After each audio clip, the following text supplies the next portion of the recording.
Hi 2020 friends. So this lecture today is going to be largely the 2019 live webcast. The reason is that I am just so completely swamped with work that I don't have time to re-record this video for the 2020 term. So we are probably going to be doing this a fair amount for a little bit, where we're going to use the old webcasts. So I know the audio quality is not quite as good, but it's not bad. I should also note that this lecture right now is not in scope for our midterm this semester, though it will appear on the final. All right. That said, I'm now going to kick it over to me from 2019 to teach you about today's topic. So today we're going to be talking about graph traversals. We already spent a lot of time on Monday talking about them. So we're going to wrap up one more traversal called a breadth-first search, and then we'll talk about how you actually implement all this stuff. So as you know, there are lots of different tree traversals. We got pre-order, in-order, post-order, level order, and if you don't know what those things are, well, you'll have to catch up on Monday. We have also, in graphs, some equivalent orderings that we can consider our vertices in. So we have the DFS pre-order, the DFS post-order, and we ended, hopefully, on the BFS order, and we just briefly talked about it. So DFS pre-order, you could think of it as the order in which a depth-first search will make its calls. So first you call DFS on 0, then 1, then 2, then 5, then 4, then 3, then 6, then 7, then 8. And then post-order is the order in which you return. So the first one you return from is 3. The last one is 0. That's when you're all done. BFS order is whenever you visit or act on the vertices in order of distance from S. BFS is, as I think I just said, is breadth first search. So you're going wide, a lot of breadth, rather than deep, so not depth. And so one valid BFS order is 0, 1, 2, 4, 5, 3, 6, 8, 7. You'll notice that those vertices are an increasing distance from the source, though note that, for example, 2 and 4 are equidistant, so you could actually do those in either order. So one little difference between tree traversals and graph traversals is that graph traversals are not, in general, unique, whereas tree traversals are. Okay, great. Okay, so how do we actually implement a breadth-first search? Well, I had a challenge that is in the slides, at least, at the end of the previous lecture. I will admit I have not yet watched the webcast to see if we made it that far. Did we get to this? Did you see this? Yeah, good. All right. And so maybe you had a chance to think about it, maybe not, but I'm just going to spoil it now. So the typical implementation of breadth-first search is non-recursive, and the way it works is that rather than using recursion to keep track of what you're doing, who is the active vertex, you're instead going to have a queue. And the queue is going to be a collection of all of the vertices you'd like to consider. So what is a queue? Well, if you don't know the term, it's a list that has two operations, an add last and a remove first only. We sometimes add last is known as in queue, and remove first is known as dequeue. This is like you're waiting in line for a roller coaster. There's a queue, people get in at the back, and they leave from the front to get on the roller coaster, right? So that you add to the end and you remove from the front when you're done being in line. And we'll call this queue our fringe. And the reason it's called the fringe is it's the edge of what you're exploring. So fringe is just a word in English that means sort of the edge. And so what we'll do is when we run our BFS algorithm, I'm just giving to you out of nowhere, we're going to take a queue, add the starting vertex, and then mark it to say that we're done with it. Okay? I make a note here that a queue is just the opposite of a stack. Now, you don't have to use a queue. You can use an array list, or you can use a double-ended queue from Project 1A. I'm just using the simplest possible useful data structure. So then what we'll do is we'll repeat until the queue is empty. We'll take a vertex from the front of the queue, and then for every unmarked neighbor of that vertex, we'll do some stuff, and I won't explain what they are until we see a demo. Okay, so let's look at this demo. It's going to be the same code, just compressed a little bit so that it fits on a slide. And so this is similar to the depth-first paths approach you saw before. There's only one difference on the slide that you'll note cosmetically, which is that I have, once it loads, a distance 2 in addition to edge 2 and our marked array. So here's distance 2, which is going to track the total distance to a given vertex. So when we start, if our source is 0, the distance from 0 to 0 is 0. Okay, the first thing I do is the queue is presently empty, but I'm going to add my starting vertex 0 and mark 0. So now it becomes a little more interesting. So now we're going to think of this queue as everything we'd like to explore. Well, the only thing we want to explore so far is 0. So that's the fringe of our universe. So we're going to remove that vertex from the fringe. This is now the active vertex V. And then we're going to consider all of its neighbors. So vertex 1, we're going to do 3 things. We're going to mark it so that we don't explore it twice like we saw with depth first search. We're going to add, actually 4 things. We're going to add it to the fringe because we'd like to eventually explore everything beyond that vertex. We're going to set the edge to and the distance to, and I think it'll be clear if I show it in this table. So I've marked vertex 1, I've added it to the queue, I've set its edge to, which tells us how to get there, and the distance to it is 1. I'm going to do a couple more before I take questions. So next queue, on the queue, what's on the queue right now? 1. So what do? We remove it from the fringe, and I don't know why the first line's bolded, but hey. So now we've removed this from the fringe, and then what we're going to do is consider all of this vertice's neighbors. So 0 is already marked, and 2 and 4, you'll notice, are unmarked. So what do we do with those? What's going to change over here? Marked. What else?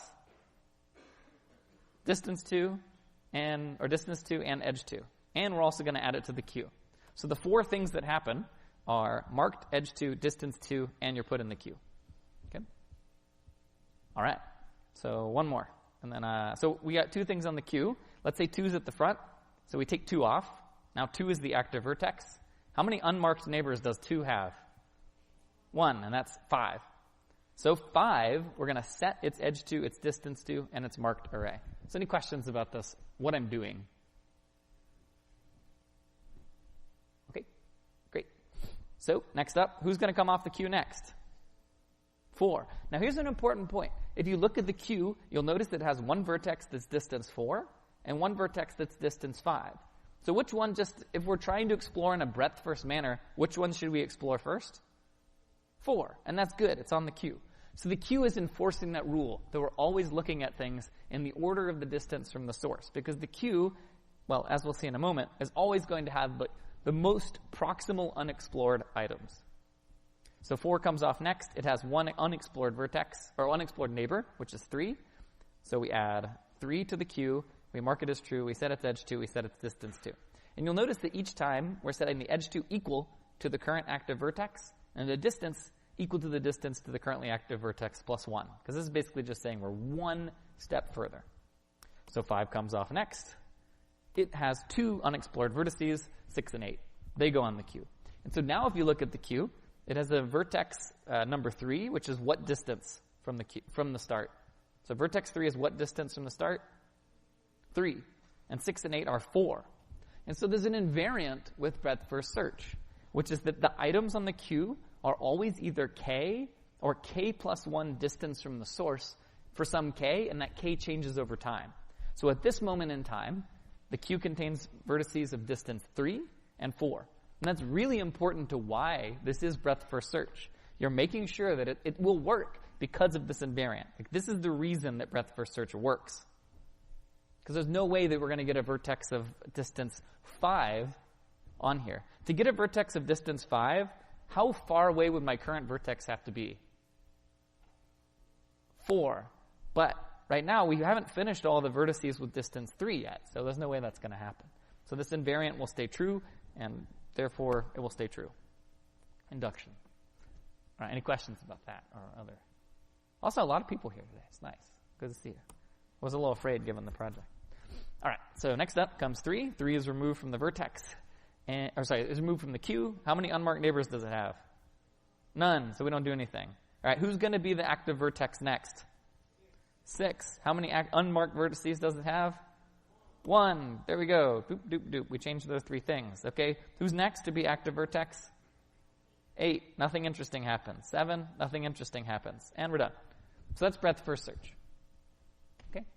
Now what's cool about this is, at this point, I know the distance to all of the vertices from the source, and so if I wanted to have a method that says what is the distance, and I'd already computed this array, I could do it in constant time. I could just say, well, I know that 6 happens to be distance 4. And what's nice is that what you actually here have stored the shortest path to every single vertex, all in one array, which is pretty cool. All right. Thanks for the approving chirp, speaker. Okay. Now these steps, there's a little bit of play in here. I mean, you can decide to do this distance to or edge to thing or not. I mean, it's just a matter of whether or not, like any given implementation, you might say, is it still breadth first search if I don't do this distance to thing? I'd say yes. In fact, it's still breadth first search if you don't save any of this information. All that matters for it to be breadth first search is the order in which you visit the vertices. Yeah.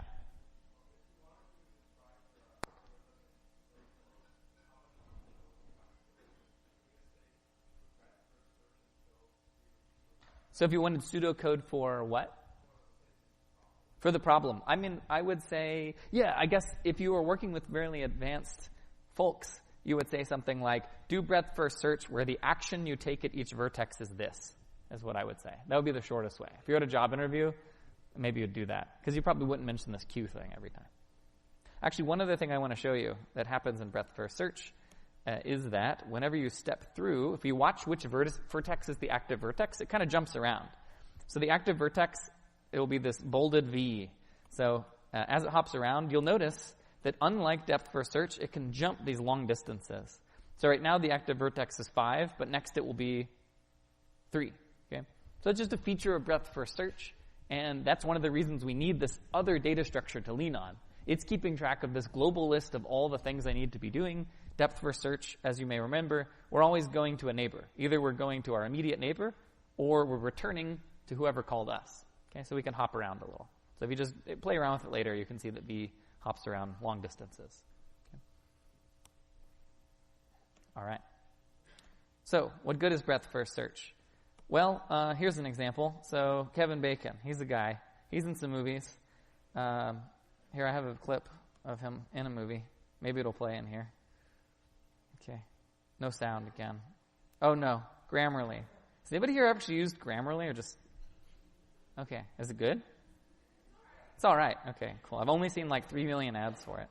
Okay, so here's Kevin Bacon in 1984. Okay, he's teaching this guy to dance. You wouldn't think he could dance. Look at that hat. But no, he can dance. And you know who helped teach him? Kevin Bacon. All right, anyway. So what good is the breadth first search? Well, there's an old newsgroup post. So newsgroups are like the Reddit of the 90s and earlier, where people were discussing this question about how far away people are from Kevin Bacon. So if you pick random people, like, let's see, I did some ones on my video earlier. We'll do Bill Murray. Okay, he's a good guy. So I find, what is the closest link between Kevin Bacon? Well, they're both in the film Wild Things. All right, someone name some famous person who's in movies. Robert Downey Jr. Okay, he's actually 2 steps away. You got to go through Avengers Infinity War to Benedict Cumberbatch to Black Mass to Kevin Bacon. All right, one more. Scarlett Johansson. No more. There we go. I don't know why I spell that so weird. Okay, same. That's weird. Okay, Benedict Cumberbatch bridges the gap again. All right, cool. Okay, so BFS could be used if you wanted to build your own Oracle of Bacon. How it would work is you'd build a graph where each vertex is either a movie or actors, and you would alternate. So, for example, the movie Animal House, this is a figure from the optional algorithms textbook, has Donald Sutherland, John Belushi, Kevin Bacon, and other people not shown. If you wanted to find Nicole Kidman, then you would just run BFS on this graph, and you would be guaranteed to find the shortest path to Nicole Kidman, which would be presumably Animal House, Donald Sutherland, Cold Mountain, Nicole Kidman, unless there's been a change in this graph sense. Good. So the point here is that, as we'll see in a lecture after spring break, often problems that you want to solve in the real world, or even just deeply weird mathematical problems, are really just basic problems in disguise. Okay? That's kind of fun. All right. Question for you guys. Do you think that breadth first search would be a good algorithm for, say, Google Maps? And let's say then that each vertex is an intersection, like Bancroft and Telegraph, and each edge is a road. So you'd have 2 vertices, Bancroft and Telegraph, and Bancroft and Dana, and you would have an edge between them. What do you think? No, why not? It would be slow? Why? Well, maybe it would be slow. What's another... Would it give you a good answer? Always. Like, what feature of the world are we missing here that might be good for driving direction? Yeah? Yeah, freeways. Yeah. Not all roads, not all intersections are the same distance apart. So some roads are longer than others between 2 points. So we'll talk about how to deal with that on Friday, but I want to talk about some really important stuff first. Okay? So we want to build graph algorithms, so we need some specific... I want to talk about how you do graphs in a programming language. So far, we've been treating it as this beautiful abstract thing, and they are, but I want to take it to the next level so we can actually build code. So to implement things like breadth first paths or depth first paths, we need 2 things. First, we need to make a decision about our API for graphs. API is a term which I never think of as actually meaning application programming interface, but I looked it up and it still means that. And so for our purposes today, that's basically the list of methods that our graph class or graph interface would have. And then we'll also include the signatures and behaviors of those methods. And that will define how you think as someone trying to work with graphs. The other thing we have to decide on is the data structure we use to represent the graphs. Is it going to be something like tree representation 1A or 2B or whatever else? So our choices, as we'll see, can have really big implications on the runtime, on the memory usage, and how hard it is to write the algorithms. So if you have an API that's either too complex or too simple, it may be that writing an algorithm like depth first paths is hard. So I'm just going to give you, so I'm going to make one decision, and then I'm going to give you a graph API from the Princeton textbook, but it won't be the only choice you could possibly have. So the first thing I'm going to do to keep things simple is I'm going to say that our nodes in our graphs are always going to be numbered, kind of like we did with disjoint sets. So whereas you might have meant to make this directed graph where I have Austin, Dallas, and Houston, and who knows what these directions mean, they're just arbitrary. This is an intended graph that we'd like to build, but in our universe, we're going to say, sorry, your graphs are only of numbers, and if you want to also know who is which number correspond to which string, then we're going to have a map, or maybe a couple of maps. So here I'm basically saying if you want to know which number Austin is, you use this map. So if you wanted this graph, you're going to be stuck with using a numbered graph and a map in order to make it do the things you want. All right. So that brings me to the Princeton Graph API textbook, from the very simple API for graphs from the Princeton textbook. So they define the graph class, which is not the same thing as an abstract graph, but they define a graph class as what has the following methods and constructors. So it has a constructor where you specify the number of vertices you want, and that's fixed, and you can never change it. So you can never add node here. You can add edges between V and W.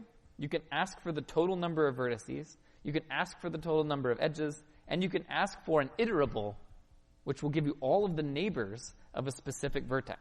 They call it adj. I might have called it neighbors, but they call it adj. Okay? And we'll give you some practice playing around with it. So some things you might notice. You have to give the number of vertices in advance. There's no add node. It doesn't allow you to give weights on edges. So you can't say that some edge is heavier or has a certain length or whatever. It doesn't allow that. And it has no method. For example, you can't say, hey, vertex V, like vertex 6, how many edges do you have? Which is sometimes known as its degree. So if this is our API, then an example of a program we might write on graphs would be this degree function here. So you give it a graph and a vertex, and it counts the number of edges on that vertex. So here, vertex 2 has degree 2, because it has 2 edges coming out of it. So how would this function look? Well, you'd create a degree variable, and then you would iterate over the iterable returned by g adj v. So this is a function that returns an iterable of all the edges of 2, and then you would add 1 to your degree repeatedly, and then finally you would return that degree. Okay. That's because the iterable the iterable interface has no length or size method. You just have to iterate over it to know how many things it has. Okay. So that's an example of how you could write degree. So problem for you to ponder for, a minute just to get familiar with this thing. What would it look like to write a method that prints out all of the edges in a graph? So for example, running your function on this would look like 1, 2, 1, 4, 2, 1, 2, 3, 3, 2, 4, 1. Okay. So I'll give you guys only maybe 45 seconds. Don't write real code. Just start trying to think what it might look like.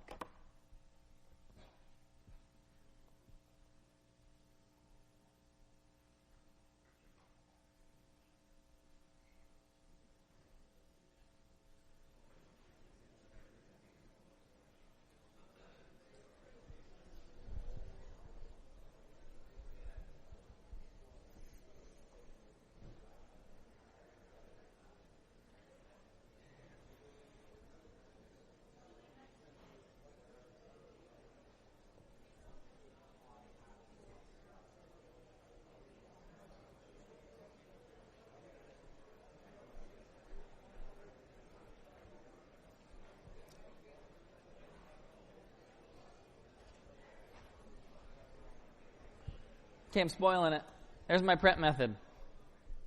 So v ranges between 0 and g.v, the total number of vertices. Then for each vertex, you have to get an iterable of all the neighbors. And if I call this v and this w, I'll print out v dash w. Okay? So that's the kind of example of a program you might write. Okay? So our choice of Graph API, it has really big implications in terms of how you would implement depth first or breadth first paths. The fact that these are the toys or the functions or the basic building blocks you have to work with will deeply affect how you would write, for example, degree or depth first paths or whatever else. So we'll come back to that in more depth, but just be aware that an API, I mean, that's one of the hard things whenever you're programming. Learning the API to do a specific thing, and hopefully the API you're using to achieve your task is good. Okay. This would be, for example, a bad API for degree. It's like annoying that you have to write all this code to get the degree of a vertex. All right. So let's talk, before we come back to actually implementing breadth first and depth first paths, I want to go one layer of abstraction deeper and talk about how, okay, so first we picked an API, as you guys saw. And we saw how it affected how we think about client programs. And a client is just anything that uses graph. So now we also need to decide what data structures we want to pick to represent our graphs. And whatever we pick will matter a lot. It will have a big impact on runtime and memory usage. It will not really affect, in fact, it shouldn't affect at all how hard it is to implement depth first paths or breadth first paths, because the person writing the code only has our API. They don't know about the underlying data structure. But nonetheless, our choices about how to implement our API will affect the runtime of their algorithms. Okay? So as you guys saw with trees, there's lots of different ways that we can implement these abstract objects. So trees, for example, we saw this 1A example where I want to represent to the world this specific tree, and I could do it by having a fixed number of links, one per child. Or I could do an array of keys, and that only works for complete trees, but we saw that it takes less memory and it should be faster, and you guys did this in 2A, hopefully. So this only works for complete trees, and both are perfectly valid choices. They do not affect how somebody thinking at this level behaves. Like, they're still thinking about it as a tree, but us, the monks manipulating reality, it's going to take us some amount of time and difficulty to implement this thing. And our choices, if you build a program that uses your project 2A to do something, like you will on homework 4, the choices you made there will affect the runtime of your homework 4. Okay? So here's the first example of a way we could represent graphs. This is the most basic possible representation. We create a gigantic array of two-dimensional array of Booleans. And for example, here, we would say that this graph, this abstract idea, would be represented by this matrix of Booleans. I'm using 0, 1 instead of true, false for consistency with the optional textbook. So this says, for example, this 1 means that if we go from vertex 0 to vertex 1, there does exist an edge. How do I know there's no edge from 2 to 0? Well, I go to source 2 and target 0. And I see that this is a 0, meaning there exists no edge. And if you look, there are 3 edges and 3 1s. Okay? And this gives me all possible graphs if I play around with all the 0s and 1s. Okay? Now, one thing I'll note is that in this approach, an undirected graph actually has some redundancy. So this edge between 1 and 2 is represented both in this box and in this box. And you might say, isn't that redundant? Couldn't I just fill in only the top diagonal and that would be fine for an undirected graph? Sure, but this is simpler. So you get simplicity at the expense of space. Okay. Any questions about this approach? So this is one way you could build a graph, yeah.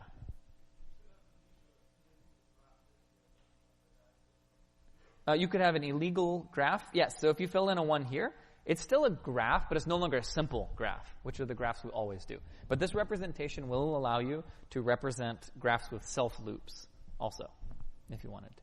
But we don't in this class.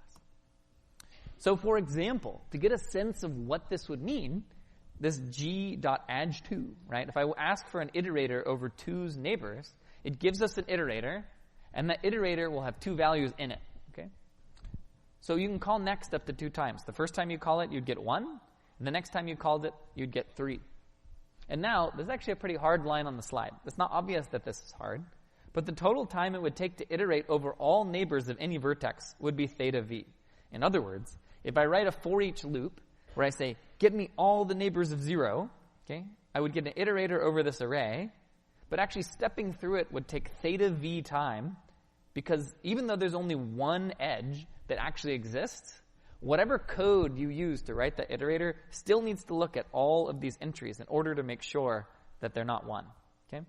So in other words, g.edge2, if you iterate over it, it'll give you 1, and then 1, but the total runtime, it'll give you 1, and then 3, but the total runtime in order to do that would be theta v. That's pretty subtle, and it's something you can maybe think about a little more later.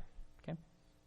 Basically, the underlying code that implements gedge in an adjacency matrix, it has to iterate over this whole array. That's basically the proof that overall it would be theta v to look at all of your neighbors, even if you only have 1.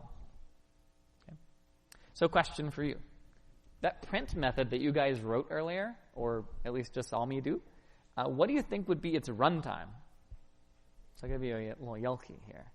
And let's assume we're using this representation. And I have two, oops, oh, jeez. Come on, guys. Okay, well, I guess I'll spoil it. And then you'll do the harder one in a sec. Damn.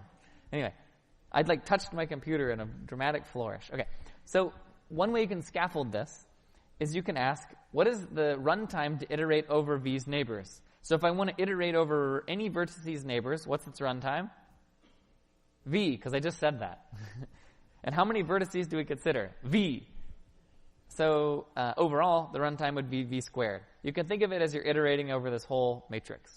Okay. All right. Another example. I'll try not to mess up the other Yelke questions.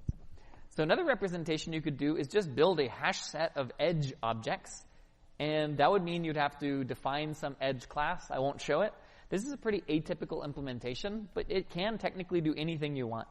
So you would just have a set of edges, and anytime you want to, say, determine whether or not what the adjacent items are to a certain vertex, you just iterate over the whole hash set and find all the edges that are useful to you. Okay, I won't say much more, but I'm mentioning it just because it's a thing people use in certain special cases. But then there's the representation, as it usually goes in class. I'll show you some other ones, and I'll show you the one we will use. So this is the adjacency list approach, and it feels an awful lot like a hash table. It's not quite, though. Okay. So in this approach, what you'll do is for every vertex, you'll maintain an array. What you'll do overall is you'll maintain an array of lists, and the arrays will be indexed by vertex number. So for example, 0 has 2 neighbors, 1 and 2. 1 has 1 neighbor, 2. So this is a lot like our separate chaining hash table. It's just that rather than using a hash function and finding a bucket, it's just that we have one bucket per node. Okay? And this is the most popular way that graphs are represented in practice, for the reason that graphs are typically sparse. And I'll tell you what that means. Okay? All right. So question for you. What is the order of growth of the runtime of print if we use adjacency lists instead? Okay? And let's say V is the number of vertices and E is the total number of edges. So E is not the number of edges per vertex. It's the total number. So here E is 3. Okay? So I've given you some scaffolded questions you can ponder. Good luck.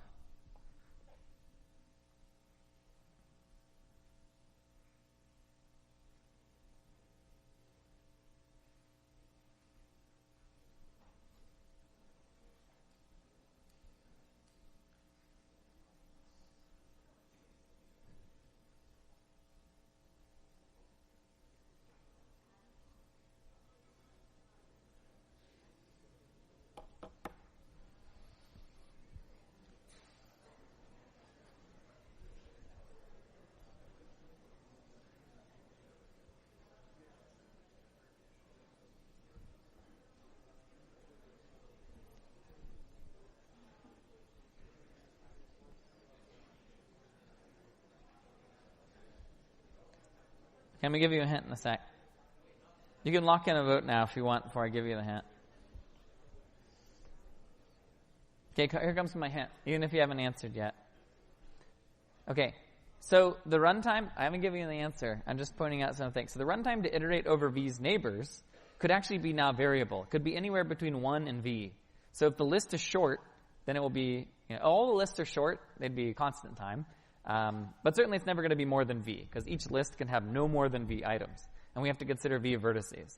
So the best case is theta V, that is, all the lists are short or empty even. And the worst case is theta V squared, where all the lists are long. Okay, so try again. Okay, I changed the Yelke link, by the way, if you want to answer again.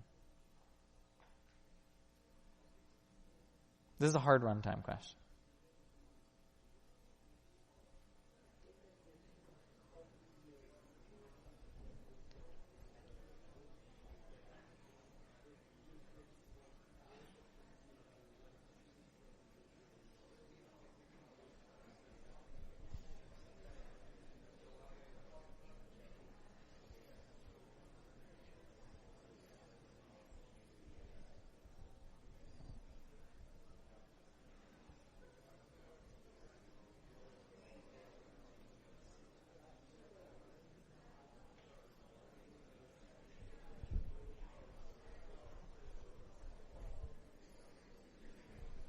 Okay, I'm going to spoil it. So I just wanted you to hit this. It's actually a pretty challenging runtime problem. So the correct answer is V plus E. And it turns out that's a very common runtime in graph algorithms. Now, usually it's going to be big O of V plus E. But in this case, I can make a theta bound. Okay, so here's kind of the basic picture here, which is that we're going to create V iterators, all right? And we're going to print E times. The number of different lines that gets printed out is E. And so overall, our runtime will be V plus E. Okay. So another way of thinking about it, this is like a way to interpret this funny function of theta V plus E. All right. So remember that asymptotic growth works like this. You're increasing V and E over and over and over forever, and you want to know how much things will grow. Now, there's different possible cases. So let's take an example. Let's say we're increasing our graph, and we're building this funny mathematical construction where E is growing really slowly as the number of vertices increases. So let's say that we're building increasingly large graphs, and every vertex is simply connected to its square. So 2 is connected to 4, 3 is connected to 9, 4 is connected to 16, 5 is connected to 25, and so forth. You can show, but I will not, that the number of edges in such a graph is just because of the bizarre mathematical construction that I just made up, will be theta square root V. So the overall runtime will be the time needed to create all those iterators, plus the time needed to print out all those edges. And so V plus square root V, in this case, V is bigger. So we can just simplify it as theta V. That's the best case. The other example is, let's say, on the other extreme, we have a very dense graph where every vertex is connected to every other. So in that case, the number of edges is V squared. And so the overall runtime would be V time to create all of the iterators. And it would be V squared time to actually iterate over all the lines. Now, this is I would say this is a very challenging runtime problem. The good news is that when we do depth first search and breadth first search, we're not going to have theta V plus E. So this I'd say is a very, very hard runtime problem. I'm going to keep going, though. And if you have questions, you can ask me later. All right. Okay. So to get some idea of how our choice of representation affects our lives, let's say we want to add an edge. I mean, I didn't build this table. So adding an edge is theta one time in all of the representations. However, for example, printing is not. So for printing, if you use an adjacency matrix, I spoiled that one and said it's theta V squared. If you're using an adjacency list, it would be theta V plus E. Printing, the whole, for a list of edges, would be theta E, because you're just iterating over your set of edges. We didn't really talk about this one much. And for example, if I wanted to know, does there exist an edge from S to T?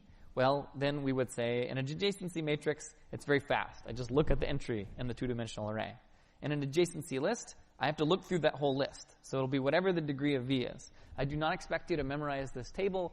I'm just throwing it up there so you can explore this later. So maybe one good challenge for you is to see if all of these entries make sense to you. And the hardest one to understand is definitely the one we just did. Even having spent 5 minutes on it and me explaining it, I still expect it to be pretty hard. Okay? Now, I want to mention the only really important point on this slide is that in practice, adjacency lists are what people use. And the reason is that most graphs are sparse, meaning that each bucket, each node doesn't have many edges connected to it. All right, any questions other than details of this proof? Yeah.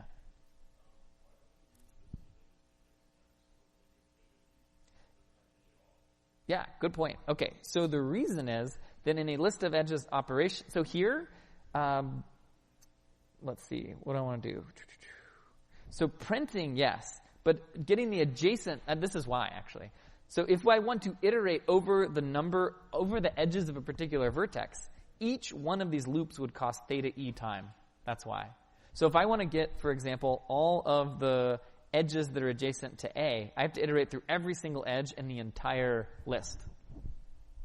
Okay. Other question? Yeah. Correct. Yeah, okay.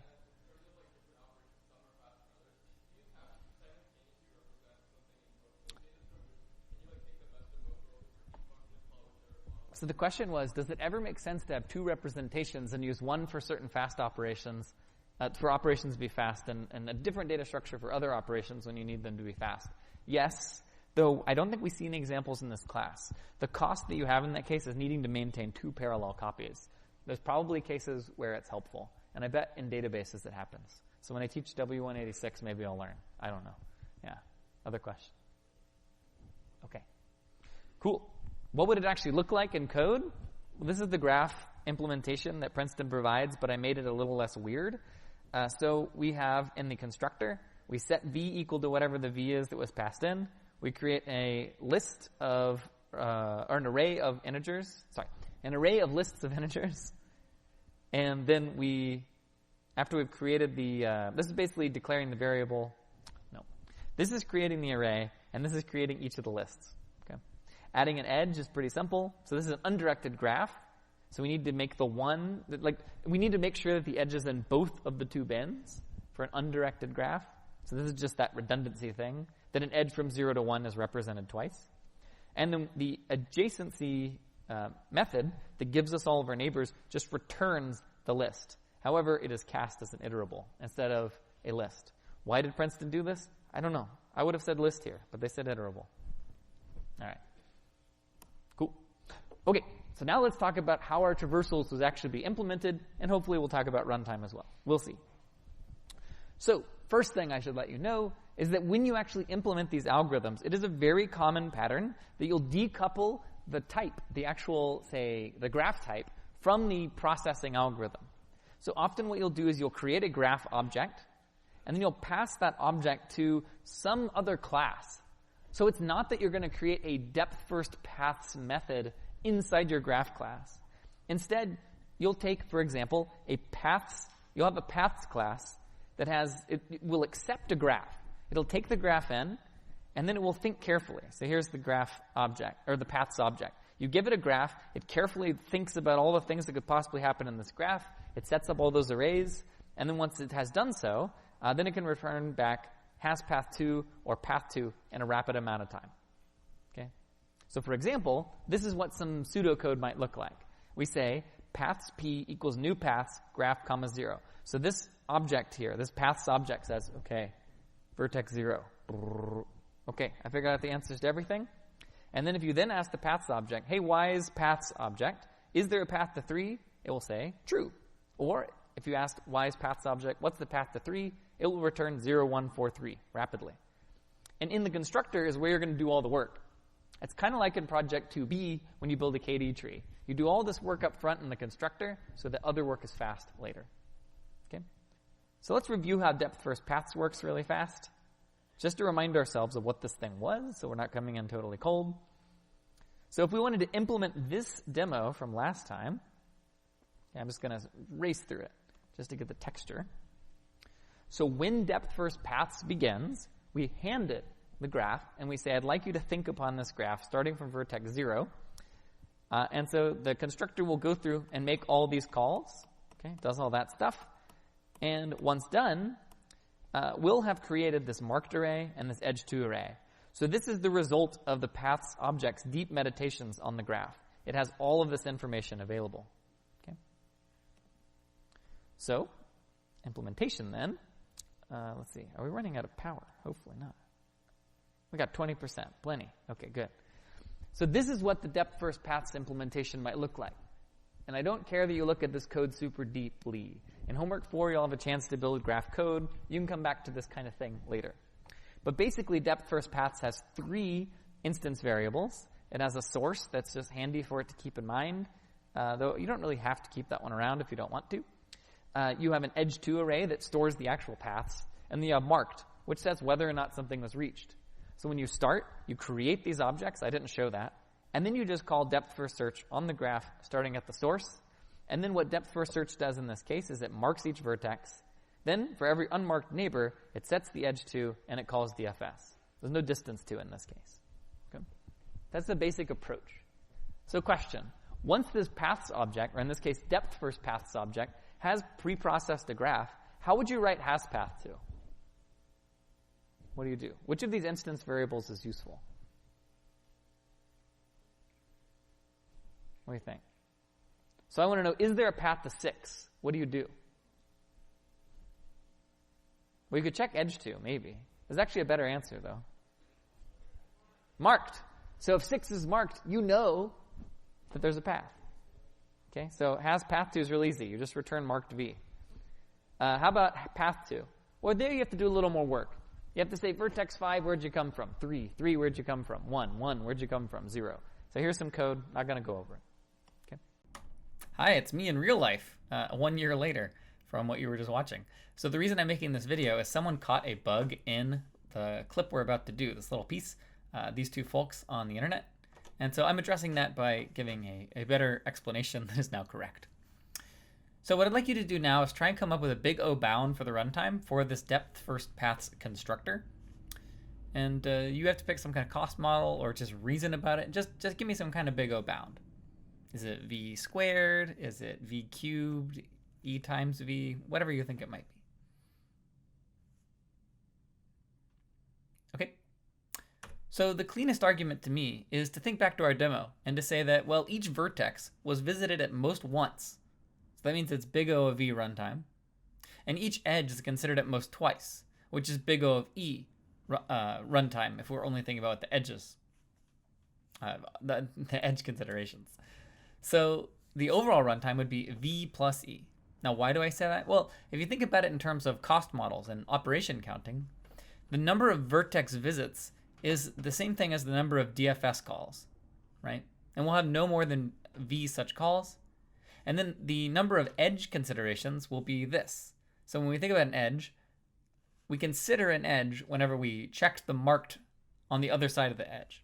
And so this will happen no more than 2E times. And so if we add up DFS calls plus marked checks, that should be no more than V plus 2E operations under this cost model. So the overall runtime would be big O of V plus E. So it's a little complicated right there. It's a little scary. And this is tricky. I mean, I messed it up in the last video. And so this raises an interesting follow-up question, which is even harder. Could we say that the runtime is just big O of E? I give you an argument that it's big O of E plus E, but could we have a tighter bound where it's just literally big O of E? And the argument here for this runtime is it will only visit a vertex if there's some edge to it that we can get to from our source. So in this case, we can bound the number of DFS calls above by E, right? We can never have more than E calls. So why not just say big O of E? If E is bigger than V, we could just say, well, E plus V is the same thing as E. So why can't we just do this? Turns out that we cannot say this. This is a very, very subtle and tricky problem. So you can think about it if you like, or I'll just spoil it now. Okay. No, actually, of course, we can't say it, as I just told you. We can't say it because in this constructor, there's a part where it creates an all false marked array, right? We have to create this array. So all the vertices are initially marked false, and that marking of all the vertices as false takes theta v time. So even if you had no edges that touch the source, you're still going to have to spend v time marking the vertices as false. And so the overall runtime is not big O of E, but big O of E plus E. Okay. Now what that tells us is that our cost model earlier, the one that I picked that sounded really good, number of DFS calls plus mark checks, it really wasn't quite the right cost model because it didn't give us a tight bound. But it was still useful for giving us some kind of bound. It was just not a full argument. All right, now back to me from a year ago. How about breadth first paths? So I don't really care about reading this code in any detail. Looks like that. You can look at it later, but there's really not much to it. Okay, it's like, I mean, there's a lot to it because you're looking at the slide and there's tons and tons of symbols, but this is almost a direct translation of our pseudocode. Okay. Now it turns out that the runtime for shortest paths, for breadth first paths, is the exact same thing. Its constructor is also V plus E, and in this case, it's the same cost model. You're counting the number of next calls, basically, inside this. It's almost the same, I should say. So you're counting the number of next calls here and marked checks. Okay, so it's a very, very similar idea. And if you understand this, which I do not expect you to at this moment, but if you understand this, breadth first paths is very close. Yeah.